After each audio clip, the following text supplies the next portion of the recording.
Okay, hi everybody. We're live. James and I here. Welcome to Midweek Vibes. Sorry, I'm gonna have to It probably stopped. find a way. It stopped? Yeah.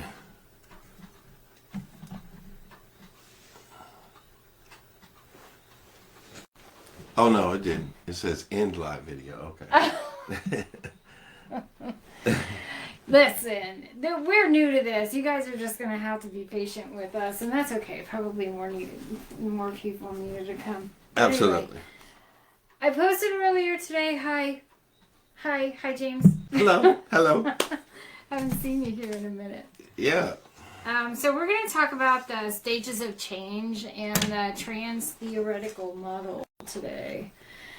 So why is this important? Because, well, first let's do the disclaimer part where this is for educational and entertainment purposes only. We are clinical therapists and life coaches, but we are not here in that capacity. So anything we say isn't to replace your professionals, the professionals in your life, your therapists, your medical professionals. So there, we said all we needed to say to make us official. I agree. So welcome to Midweek Vibes this week. We're going to talk about the trans-theoretical model is the technical term for it, but really it's about the stages of change. And I think that, I know I have a lot of that happening. I work in addiction recovery. James specializes in addiction recovery, and I have a few people going through the transition from being sick to being well, and there's always that weird resistance. Like if I could give that barrier wall a name, I'd love to figure out what it is. But and what I'm talking about is it's the trans-theoretical model, right? Right. Pre-contemplation is the first step, which is, I don't know what I don't know. The second step is contemplation. So somebody brought it to my attention, so now I'm paying attention to it. The third step is preparation. Thank you. Preparation. So now it's got my attention. Somebody said I'm going to the gym too much, I'm eating too much, I'm gaming too much, I'm drinking too much, whatever the thing that you need to change. So now you're preparing, it's got your attention, you agree with the thing you're overdoing, and now you're preparing to make changes or do something about it. And then the next is action. And in the action stage, you're actually physically going and doing the things that are going to help you get to the end goal. And then the next one is maintenance. Thank you. Maintenance, which is basically what we specialize in. So for addiction recovery specifically, you've already gone through inpatient, you've already done the outpatient, IOP, PHP, and now you're going to us, and we help you maintain for however long until you don't need us anymore. And then the final stage, which for me, I don't ever really talk about the final stage, which is termination. And because I don't feel like we're ever done. I don't feel like we ever stop doing the work to make the changes. Lifelong work. Yeah. And that's in no matter what you're trying to figure out. For sure. Or what you're trying to change. So that's what the trans-theoretical model is in the stages of change. But, okay, now you say, because you have four ideas too. Well, I use the same type of thing, but I just condensed it down. And in my own recovery, I found myself in these stages. So mine is denial. And that's when we know there's a problem, but we have every excuse in the book for it. We just don't really fully grasp it yet that this is the problem. So we try to look for other problems in our life to say that, okay, it's okay for us to drink, and then it's acceptance. And that's when you get to the point of, and a lot of people call this rock bottom or hitting your bottom. But the acceptance for me is, okay, you got me. I'm an alcoholic. I'm addicted to gambling or sex or whatever it may be. And you say, I need to get some help. And that's the surrender part. When we surrender, then we go to get the help we need, whether it's in treatment, individual counseling or whatever that may be. That's that surrender part. And then recovery. For me, that's you're doing whatever you have to do to maintain from not doing that activity. And that's what Virginia was saying. For me, recovery is lifelong. Like I can always grow, I can always improve, I can become a better man daily. So recovery for me is for life. It's something I'm going to be involved in for the rest of my life. So those are kind of like my breakdown of the four. Tell me what your first one is again. Denial. What's the second one? Acceptance. Acceptance. Yeah. Okay. And then surrender and recovery. Okay, so do you know that I want to talk about denial for a minute? Because I think that's where people get stuck. Okay, so I'm going to use me as an example. So I was addicted to Starbucks a couple of years ago, and I don't mean to minimize the importance of recognizing addiction, but I'm going to use coffee as the first example because it's the easiest, safest addiction for me to use right now in this moment. But we're going to get real hard. I'm going to have a hard conversation here in a minute, but I'm going to use coffee to start. And I like that, but let me say this too. Whatever's causing you problems in any areas of your life, consequences, it's a problem to you, and we can't minimize anything anybody's addicted to. I work in, we work in treatment, and we hear all the time, well, I only smoke marijuana and it's legal. And then somebody comes in that is causing a serious problem for them, and they might get ridiculed or say, you don't really have an addiction, but they do. It's causing a problem for them. So anything that's causing a problem in our life or causing us consequences or something we can't control, it's a problem. So we can't minimize anything. I like that you said that. How do I know it's a problem?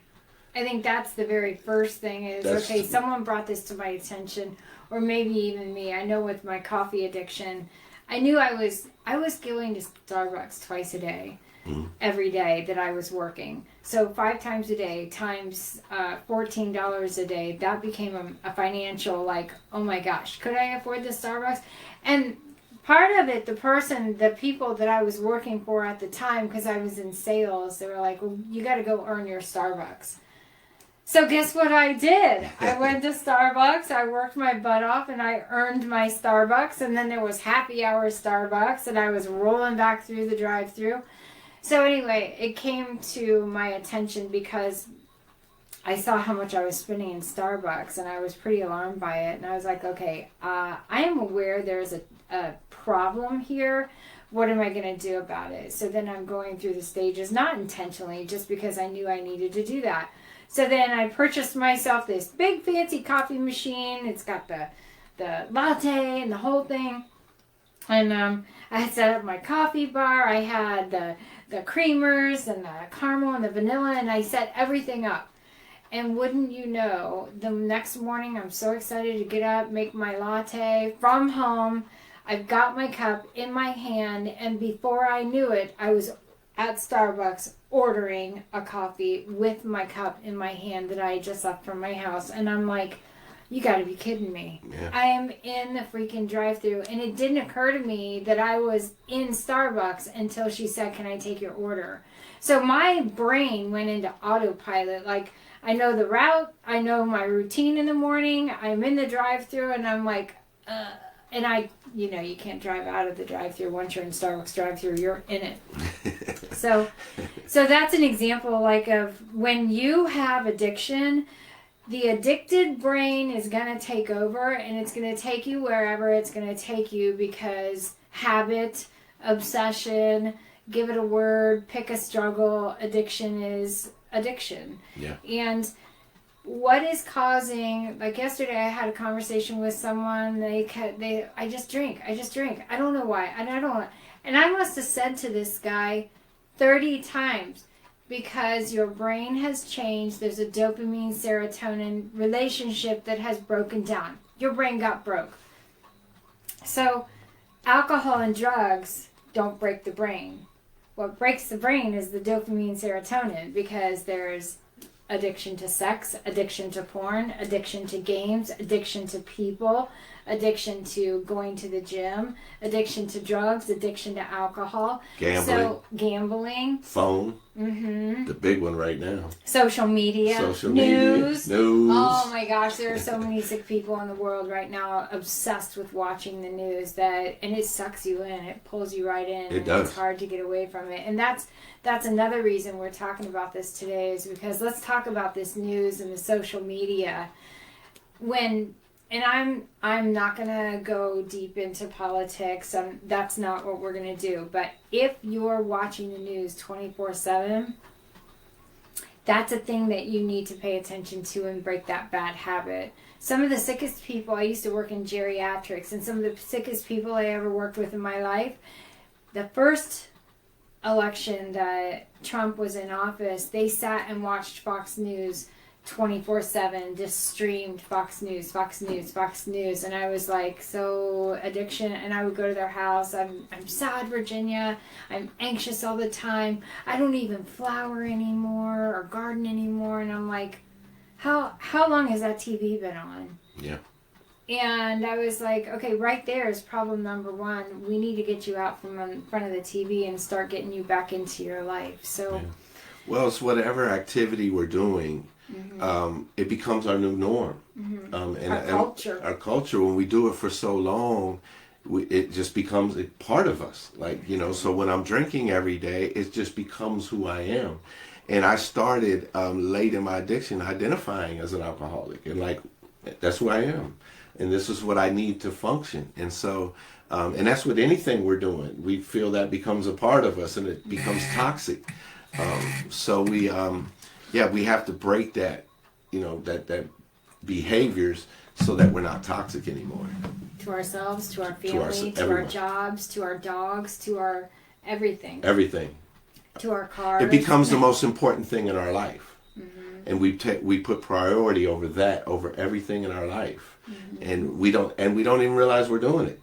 Right. That's it. That's part of the drive-through. The pre-contemplation, the denial. We don't even realize that this is going on, and like you said, until somebody points it out, or we get that aha moment, like, oh my God, this is too much.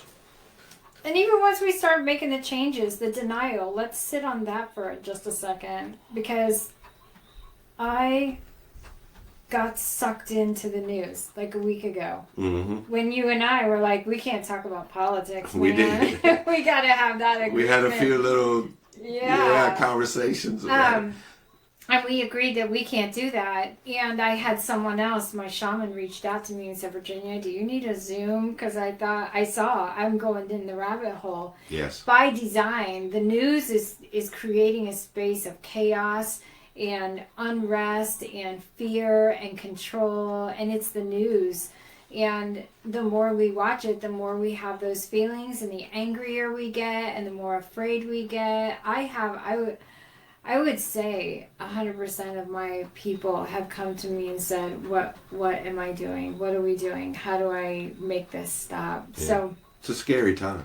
And it's mindfulness and making sure that the energy that's coming into your space is good energy. But the other piece of that is we can't not pay attention to the elephant in the room. So when Uncle Joe comes to Thanksgiving and he's drunk and talking smack and being a rotten person again, we got to tell Uncle Joe this is not to be tolerated. Like, you can't come into our space and do all the things with your drinking and create chaos and this, that, and the other. And at the same time, like, nobody's going to stop you from watching the news. Nobody's going to stop you from going and drinking. So you have to have that self-awareness. Mm-hmm. And the telling the truth, which is, I keep coming back to denial. Because just because you quit drinking and you picked up pot, you're not in sobriety. Right. There's this thing called Suboxone, and what's the other one? Methadone. If you're, now you're just a functional, but you're not in sobriety. Yeah. It's harm reduction is what they call it in the business. Just, reducing the harm. it's the lesser of two evils if I'm on Suboxone other than the heroin, or methadone other than the heroin. But, it all depends on what and once again, this is for entertainment purposes only. Yes. It all depends. Let us reiterate, we are not giving you clinical advice right now. No, because this is going to... Yeah. But for me, it's total abstinence. Me too. Because I will abuse anything to get outside of my head and to feel high and to not deal with life. And so I need, me personally, total abstinence, and that means no substances. And so that's part of that denial. Well, I can do this or do that and I'll be okay. Or because it's legal, I can use, a lot of people now are using, well, marijuana is legal, so it must be okay. It must be right for me. But that'll be your decision. But for Do you know with marijuana too, it is legal. And technically it's not addictive because it's not firing dopamine in the brain. But what is addictive is escape. And I think we talked about that the last time we were here. And what they don't tell you and I'm not giving medical advice, but what they don't tell you is that after so long of smoking marijuana, when you try to quit, it's going to cause anxiety. Yeah. So now the thing that you were trying to get rid of, okay, so let me frame this, because when I have people that come in and they have addiction, they're going to have massive anxiety when they quit drinking. So there's a window of time there where if people pick up medical marijuana, and you may differ on this and we've never talked about this, but there's a window of time there where I'm like, oh, it's a slippery slope, but I'd rather you smoke pot than drink, because at least with pot, you're just chilling and watching TV and you're still somewhat functional. Whereas with drinking, you've pretty much burnt the house down if you're at the addicted stage. So, but that doesn't mean you stay on it. Same with Suboxone, same with methadone. Just because they say, okay, we're going to get you off of opiates, pills, and prescribe you with this, not giving medical advice, but there's a window of time. That's not a lifetime. That's a window of time to get you functional, to get you some skills, to get you some treatment, to get you stabilized, and then we move into the next step of there's no more Suboxone, no more methadone, no more marijuana, and we need you replacing old addictions with new good behavior. Absolutely. And I always caution, like, whenever we get off these substances, there's going to be a period of time where you're going to be depressed, because now we've took your coping skill is gone. Escape. My coping skill is gone, right? That's how I cope with life, and it's gone now. I can't escape. You're right. And there's going to be times I'm going to be depressed and feel depressed about things that's going on, because I'm changing everything about me. There's going to be times I'm going to be anxious, and I went through the whole time early on in my recovery where I was put on medication for depression, for anxiety, and all these things. And, we talked about it a little bit before, and I didn't feel myself still, right? It wasn't until I got totally off of everything and learned how to cope with life on my own, on life terms, without any substances, is when I started to feel better and whole again. And, we need those. And those medicines, sometimes for me, just masked what I really needed to do, just like the alcohol did. So, but there are serious, and I'll say this, there are people with serious depression, serious anxiety that need medicines, and that they help and make their life functionable and better, and I applaud that. Just for me, and with addiction, I needed that time away, like you said. Mm-hmm. Yeah, I needed to feel things. Yeah. Because I hadn't felt things for so long. I think it was a couple years before in my recovery before I cried. Because I had sad things going on in my life, and I felt like I wanted to cry, but then I couldn't, and I felt there was happy things going on, and I was glad about it, but I didn't feel like woo like I should have. Right. I didn't have that energy like that, and so, but now I can. Now I cry. Like if things happen in my life, I'll bawl, and it feels good, And so we need that. We need to feel. So we're supposed to feel. We're supposed to have our feelings. We didn't come down here and walk around in our meat suit and not feel life. We're supposed to feel life. We're supposed to feel the hard parts, learn, evolve, move past them, grow from them, learn, evolve. I mean, you have to, if you're trying to shut down your feelings all the time, the question begs, what are you running away from? What are you trying to escape from? Yeah. And we find the root, and we're going to cry about it. We're going to scream about it. We're going to be mad about it. You're going to get bumps and bruises, and there's going to be bloodbaths even. Yes. And the thing is, like, just because you're afraid of whatever is in the dark, whatever's on the edges, whatever's in the shadows, what's interesting is that once you start facing your fears and talking about your fears and giving your fears names and identifying like the people, places, and things that were involved in those fears getting developed, it's not that scary. No. Right? Right. I mean, when you start looking at the childhood shadows and my parents were so terrible, what were they though? Right. You have this story in your head. You do. And then when you start really looking at reality, you're like, I'm not sure I would have made any different decision if I were the parent of me at that time. Right. Yeah. And then you get to build, once you go through, that first heartbreak or that first tragic event in your life or that happy event, you start, building resilience and you start developing who you are. As a person, and knowing that, and that self-confidence, that self-worth, that self-esteem builds because I know now I can handle any situation that comes at me. Mm-hmm. Like if something happens to me tomorrow that's tragic, I'll cry. I'll feel sad. I might even lay in bed for a couple of days and watch Netflix. Suck a little. It might suck a little, but guess what? I'll be okay. Mm-hmm. I'll be able to get through it. And that's something I never knew in my addiction. Anything that happened in my life, I would just drink about it, and forget about it. But it never left. It was still always there. And that's why when we get sober, all these things come crashing down on us that we never dealt with our whole life, And now I got to... That sounds terrible. It does. I always describe it like this. I walked around with a backpack on my back my whole life. And I get a DUI. Oh, goes in my backpack. I get divorced. I throw it in my backpack. Something happens to me. I put it here. I never deal with it. And it wasn't already full backpack, by the way. When you got into adulthood, then you were consciously packing. By that time, I'm dragging this thing around in life, just still trying to drink. And when I stop, now I got to deal with all this that's in there.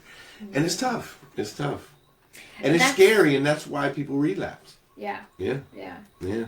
And that sounds like really scary and that sounds like really awful, but with trained professionals you can step your way into, okay, I'm ready to talk about that one, let's pull that one out. You only do it one at a time. You're not eating the whole backpack or unpacking the whole kit and caboodle. You're doing this one thing at a time, methodically, week by week, session by session. And with a good professional that you have good rapport with, that's how recovery happens. It's a marathon. It's not a sprint. And you have to trust the process. We're going to unpack trust the process in about 2 seconds, but what do you think about that? Surrendering? Oh, absolutely. Yeah. That's part of the surrendering, and like you said, it looks overwhelming when we have all these problems and these issues to deal with. But that was perfectly said. We're just taking one at a time. We have to take one at a time and deal with that and get to a place of peace with it. Because a lot of people, I hear people all the time say, well, I did work on myself. I did this, I did that. But they're still showing the same behaviors, and it's the same emotions. And same patterns. And it's like, did you do work on that? I don't know, Just because you talked about it, there's a lot of processing in that. And getting to a place of peace with it for yourself. It's not for the other person or the other event or anything. It's just to get a place of peace for yourself with it. And, it takes time. It takes time. People ask me all the time, well, how am I going to know, Virginia? When am I going to know? When am I going to be done? Love that you want to speed this up. Love that for you. However, pause. But I can authentically say, like, how am I going to know that I am done with my addiction? Well, I have a conscious awareness of when I drive through Starbucks now, and it's a gift I give to myself once in a while when I'm on a certain side of town. But I had another addiction to a human, my ex-husband, and oh my gosh, I was so addicted to that person. He was my heroine, and it took me years and years to get over that. But even now, I say to myself, okay, how am I going to know? Did I do the work? Did I get enough therapy? Did I learn enough things? Did I try enough things? Did I write enough things? Did I breathe through enough things? And just this morning, because I knew we were going to talk about this, I asked myself the hard question: are you done? Are you over it? I'm not sure I am, even though it's been 3 years. Because if I saw him in a restaurant, I would turn tail and run the other way. Mm-hmm. So, am I healed, or could I sit and just be in that space? Like right now, I have butterflies in my stomach, right? So, yeah. Am I recovered? I can move around the world and I can coexist with him, knowing he's somewhere out there, knowing alcohol is somewhere out there, yep. And my drug dealer is somewhere out there. I can coexist with you and not use and not relapse. But am I ever completely healed from that thing? I've done a lot of work on that, right? And you've done a lot of work on that. You're, what, 10, 12 years sober? 15. 15 years sober. 15 hey. And I'm 3 years sober. But, you know, when will you know you're done? When I can have a conversation with you about your addiction or about your tragedy, and you're not melting and falling apart and just over emotional and the house is not burning down, that's how you're going to know when I'm doing okay, I'm doing well. And I can in earnest say, yeah, I'm doing okay. Am I completely ever going to be over that? I don't know. Time will tell. But I'm not trying to push anything or overanalyze anything or judge anything about it. And if there's anything, I'm super thankful that happened to me. Yeah. Because had that not happened to me, I would not have become the person I am today. Mm-hmm. I did a lot of work for that to become who I am today. And so did you. And so does everybody. Absolutely. When bad stuff happens, it's happening for you, not to you. Absolutely. Right? Absolutely. Would you be the therapist you are if that had not happened to you? No. Right? It's the experience I had over those 26 years taught me way more than any school could have ever. Yep. You know, I went to school and I got the technical stuff and, you know, all the notes and all that stuff and the technical terms, but life taught me, you know, the position I'm in now. And I will say, to add on what you were saying, like, I don't ever want to drink again, ever. Mm-hmm. Do I know if I will? No, I don't know. I know today, if I get home and I go to bed, I got a good shot at it, right? But I don't take anything for granted. But like you said, also, I can coexist with you, but I don't put myself in any position to where I would be tempted or would go back to my old ways. I have good friends now, colleagues. I love my job, and I put myself in good positions to where I don't have to even think about it, you know, or tempt myself. Why? That's like I see people in recovery say, I want to go to this bar and watch this band.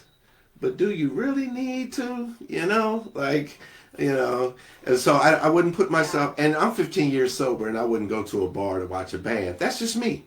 I don't feel like I would, if I'm not having any reason in there, I just don't go. You know, I can catch the band on YouTube or something, or at a park.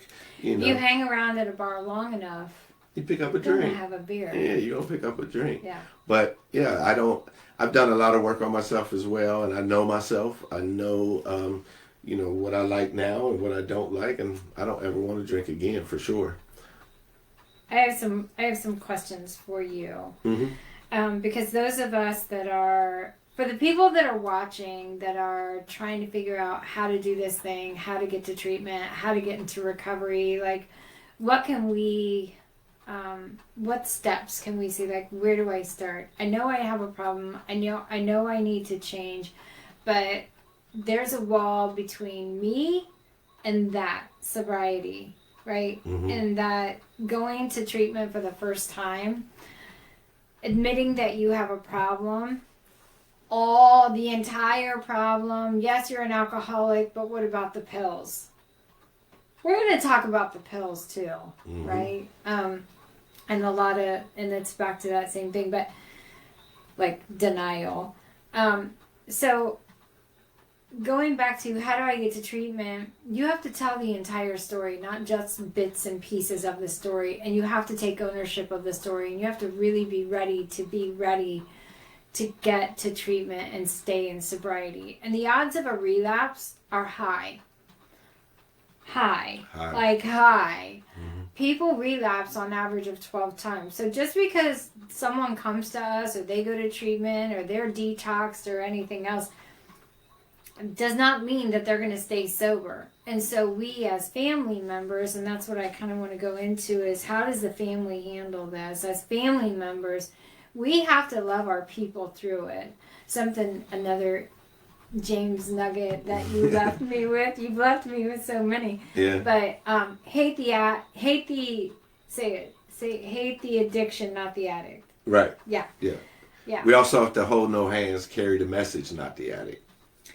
That was a lot. Say that again. What? We hold no hands, which Don't means we enable. can't walk them through them. Carry the message, not the addict. Drop the seeds. Don't enable. Yep. There you go. Yep. Because I got this.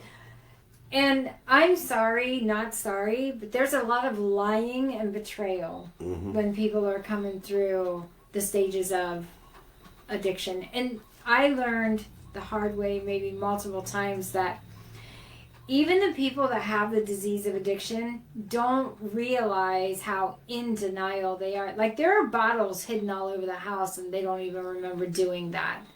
So Guilty.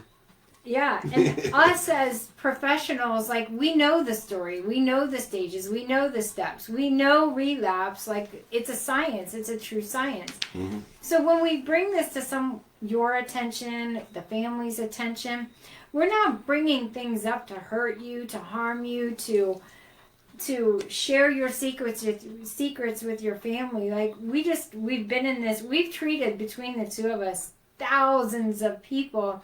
And thousands of people have found sobriety because of the work we do. But that means that you have to tell the truth, and so do we. And that's going to be hard. Yeah. I've lost clients because, I need you to own that there is more to this than you can see. It's our job to show you the blind spots. Mm-hmm. Right? Absolutely. The blind spots are hiding bottles, stuff in the trunk. Yeah, I'm taking these pills, but I got that bottle licked. I don't drink anymore. I'm down to 3. I'm down to... Yeah.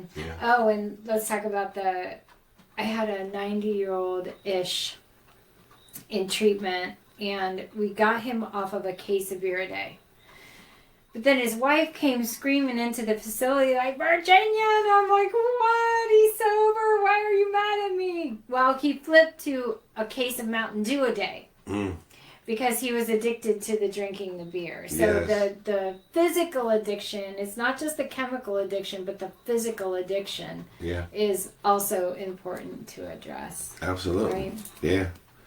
Yeah. I've been to treatment several times, and I was court ordered, or I went for a different reason or a different purpose, and it never worked until I wanted it for myself. Mm-hmm. I had to want it for myself, and that just came from, hitting bottom, wanting at one stage, at the end, wanting to commit suicide, because I couldn't live. And this is important because when you get to this stage, it's really rough on a person's mental. I couldn't live with it, and I couldn't live without it. I absolutely did not want to drink anymore, but I didn't know how to stop. And it was torture. I mean... How many times did you tell your family, this is it, this is the last time, I'm not doing this anymore? Hundreds. And you believed it? I believed hundreds it. Of times. I believed it. Mm-hmm. Yeah, I believed it. We want so desperately to believe you, and we do when you say it, and we can see in your face, he means it this time. Yep. And then, just when you think it can't get any worse... It gets worse, yeah. It gets worse.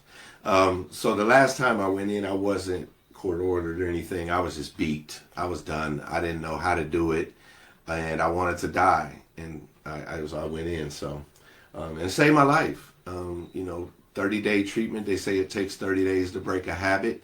that got me away from it. It allowed me to clear my head, clear the fog out, and understand where I was at and what was going on, and really decide at that moment, like, I want to do this. I want to be sober. And whatever So I need to do, I'm going to do it. And if I were to force you to treatment, because we're getting a divorce if you don't go. Yeah. How's that work out? We're going to be divorced. Yeah. Because forcing someone to treatment, they're not ready. No. They have to be ready to go. Yeah. Yeah. Or for any reason. The courts do it all the time. And I was court ordered a couple times to treatment. And I'll be honest, one time I went to celebrate recovery to a church, and I finished the whole program drinking the whole time. And then they asked me, they said, can you get on stage and say how the church and God saved your life and all this? And I said, sure. So I go in and I'm standing on stage, God saved my life. I'm sober today. And everybody's but cheering. You were drinking, right? Oh, I left and drank on the way home. Yeah. Yeah. I got a coin from another, I was on probation. I got a coin from another place that I graduated, and I drank the whole time. I had alcohol in the trunk when I left the program. I drank on the way home. It was outpatient, but I never was sober. You can't force me to do something I didn't want to do at the time. You can't force anybody addicted to something. Nope. So we both also specialize in domestic violence. And you know how you'll ask, well, why doesn't she just leave? Like, how many times does he need to kill her, or she need to kill? What's the worst thing that can happen that will finally make her leave? Right. It's the same thing. Yeah. It's a trauma bond. You're trauma bonded with your person. You're trauma bonded with your addiction. And it doesn't matter how many times you ask someone to leave a thing or a person or a job or an addiction. Yeah. If they're not ready, they're not ready. And the best you can hope for is to plant the seeds. Eventually, enough seeds planted. It's a law of large numbers for me. Like, plant enough seeds. Eventually, something is going to take. Eventually, the soil is going to be ready to blossom. There's a leaf. There's hope. Great. Hang on to that. But as people are relapsing, it's nothing personal. People that have addiction, honestly, like, there isn't a person I've treated yet that said, oh, I love the alcohol. I love drinking at the end. Right. Like, they hate it. Yeah. Hate it. I miss the lifestyle.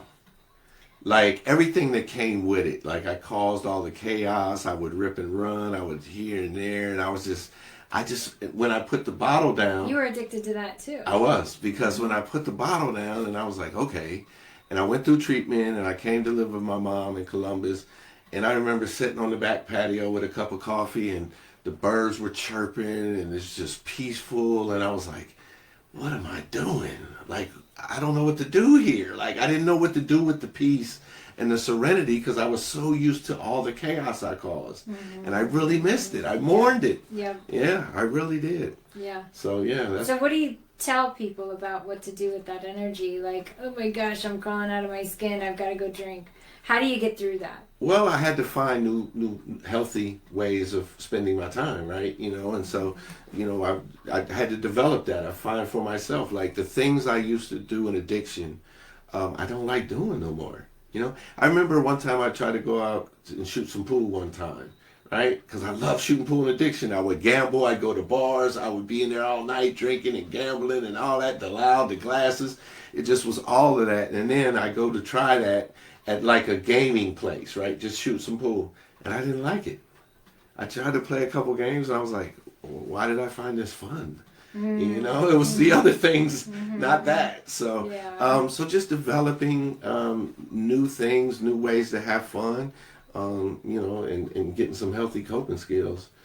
And two, because even in our business, self-care is important. Yeah. So we have to know, like, what we have fun doing, and just for our sanity now, like, we have to be able to. And people always think of self-care, they tell me, well, me and my wife went out. That's not self-care. That's self-care for your marriage. Self-care for yourself is something you like to do. only you like to do. You go out, whether even if it's read a book, go out. I have some remote control cars I love to do. I'll take them to the park and just zoom them all over. Or I got a drone. Date yourself. Date yourself is a really good step in recovery. Date yourself. Take yourself to coffee. Go to the bookstore and hang out. Go spend some time in your garden. And the other thing, like, I have addiction is extreme, like the one that you're describing. It's extreme. So you're also addicted to the noise, the clinking of the glasses, the being in the bar, the camaraderie. Like, what am I, buddy? Hey, man! Everybody knows your name at Cheers, right? Yeah. And it's loud and it's noisy and it's a heavy energy and it's firing dopamine. Just the thought of going into the bar, you're already relapsing. You know, like just the idea that, oh my gosh, it would be so amazing if I could just hit up the bar tonight and see what everybody's doing. Bullshit. I'm gonna call bullshit on that. Yeah. You know exactly what everybody's doing, but you're already in relapse. You're in contemplation again. The stages of relapse are pretty much the same thing, but stages of relapse are, I'm thinking about it, I have an emotional attachment to it, now I'm just gonna go see. You're actively engaging. Now I'm going to use. Yep. Right. Yep.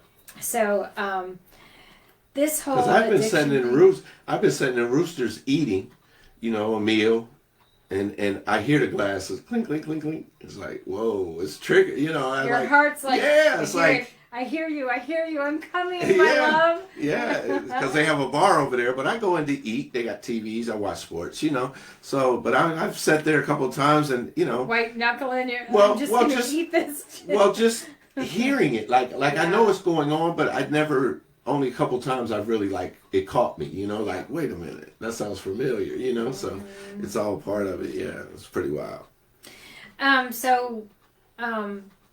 What is the thing? How do we tell people how to get started in going to treatment? Like, because you know that wall, that very thick brick steel wall between, I'm going to finally do this. This is it. What is the thing? What is the thing that finally breaks? Well, like I said, for me, it was just, I can't live with it no more. I can't live with it. That was my break. Yeah. I can't do this anymore. You're going to kill me or I'm going to kill me. Yeah. And it ain't going to be, you're not going to take me down. Yeah. I got too much to live for. Yeah. Mm-hmm. Yeah. I just can't live it. I can't live with it no more. So I need to seek out help. And treatment the last time, because I wanted it, worked for me. It changed my life. You know. Yeah. Yeah. It really did. It changed my life. It set me on a new path. Now the rest was up to me.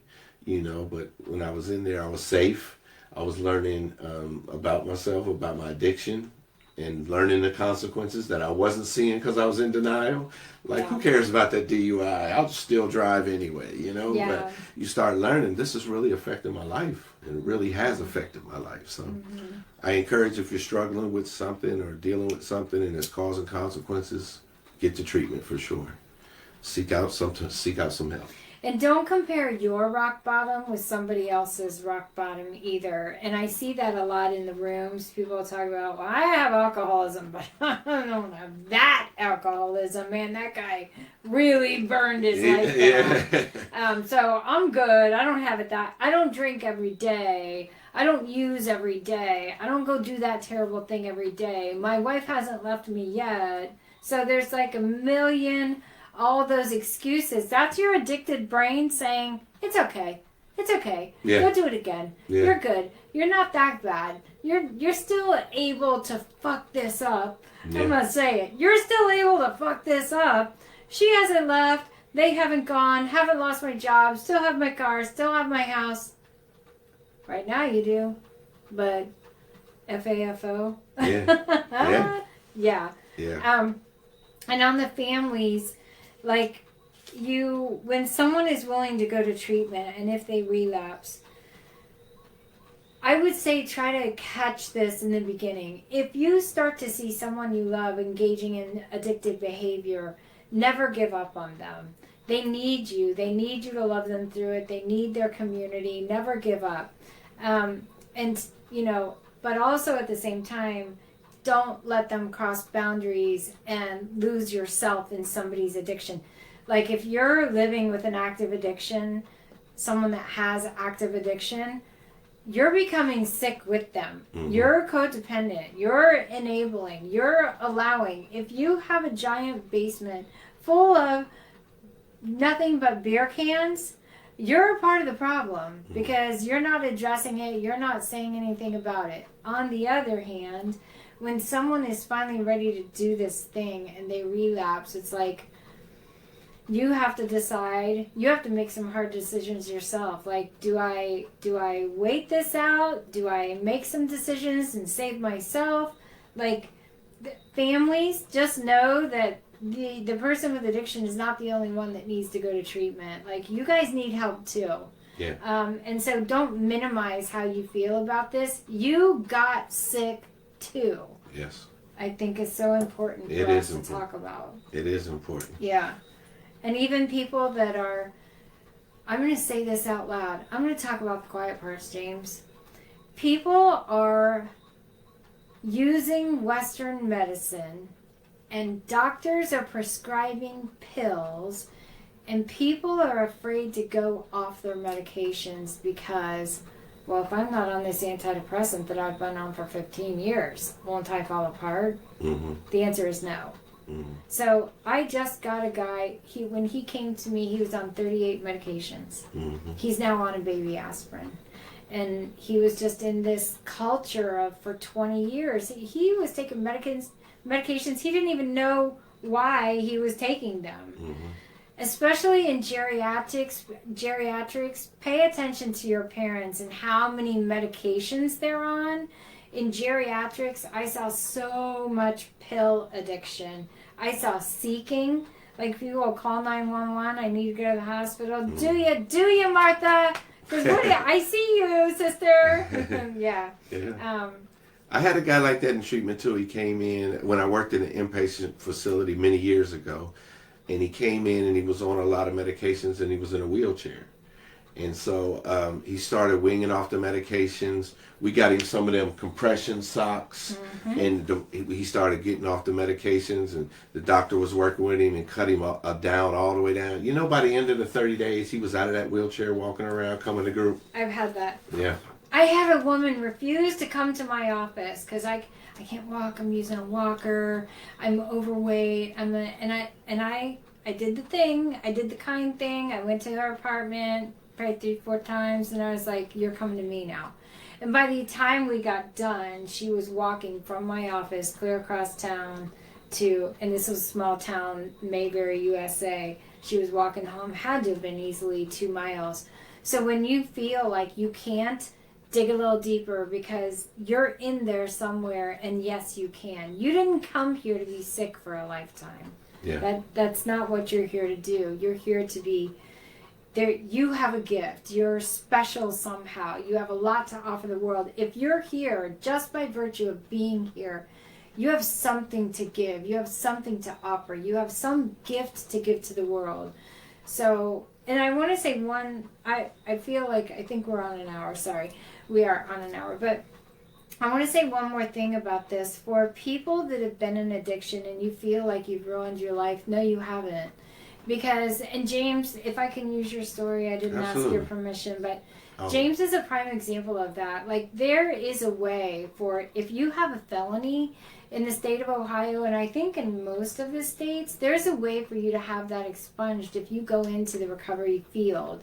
So, James, in my humble opinion, and I've come across a lot of therapists, and I love you all, don't get me wrong, he's one of the best addiction recovery therapists in the city, in Ohio. I have met a lot of people, I've done a lot of things, I've been in this field for a long, long time, I'm top in my field, and for years I just keep coming back to James, like, go to James, he'll get you sober, he knows what he's doing.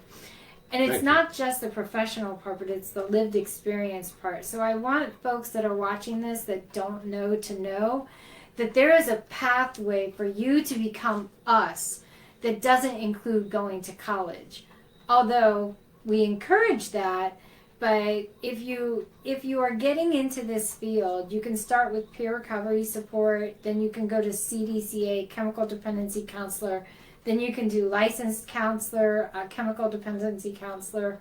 And then if you feel like, okay, I've got this, I'm in recovery, I've been sober for a long time, I love working with this population, then maybe you go back to college and you become us. That I think is your path. Absolutely. Like almost identically your Yeah. path and how Yeah. you got here. Yeah. And it took a long time, but Absolutely. you're one of the best in the field. Thank you. Yeah, I went to college at 50. So, I mean, 48. I think I started at 48. And now I have a master's degree, at 58. Well, I've had it a couple years. But, yeah, it was always my dream. The addiction robbed me when I was 18 years old is when my addiction kicked off and I started drinking daily and failed out of college. It's something I always wanted to do, because I've always felt that I was smart, but addiction made me dumb. So I'm just blessed to have that opportunity. Addiction taught you the street part of this. You were in your lesson. You just didn't know it. Yeah. So that was a blessing. Yeah, I was actually in school and I didn't even know it. But the street still owe me a degree, by the way. So. Yeah. But yeah, I love what I do, and I one thing in our field is we are not supposed to share so much, right? But I feel, man, me being able to share who I am and what I've been through allows the guys that I work with to see, man, he did it, I can do it too, and to be in the position I'm in now compared to where I was, and just allowing them to see that and understand what it took, and they really, I give respect to everyone, and so I just want him to see that. I want him to have that experience, strength, and hope that, he made it through what he made it through. He's able to do what he's doing, man. I want some of that. I want to do that too. And me too. I think that's a fallacy in our field, that we're not allowed to overshare too much. Right. And I do have lived experience with trauma and domestic violence, and we need people to know you're not alone in this. And if I can pull myself out of the mire and the muck and the hardest stuff I've ever been through in my life, so can you. And if I'm the beacon of light and I'm just that one little tiny thing you can hang on to because I have we share that, we have that in common, then I'm good with that. So yeah. Absolutely. Yeah. One last thing I want to say about stages of change. Obviously, and I think I want your opinion on this as well before we close down, but the world is changing right now, and especially in the United States since Trump got into office, like the house is burning down, yes. But I just want us to remember that the hardest parts of our life is where the biggest, most important change happens. Like, if things were easy all the time, we would never do anything different. And there are systems that are breaking right now in our country and in the world that maybe, just maybe, they needed to break.